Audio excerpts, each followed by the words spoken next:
Velkommen til Selsø Skovbegravelse her for enden af vejen ved Eskilsø Mole ude i Østskoven. Vi har 8 hektar skov, som er udlagt til begravelsesplads, og skoven den har tilhørt familie Plessens i 300 år cirka. Som I kan se her bagved, så er den en smuk åben bøgeskov med egetræer blandet.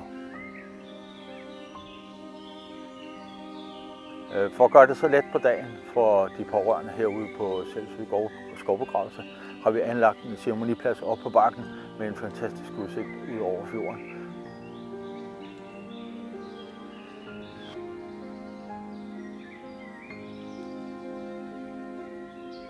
Man er altid velkommen på Selsø Skovbegravelsesplads som skovgæst og ved vores offentlige fremvisninger en søndag om måneden. Det fremgår ved Facebook eller en privat fremvisning ved at kontakte skovbegravelse.dk.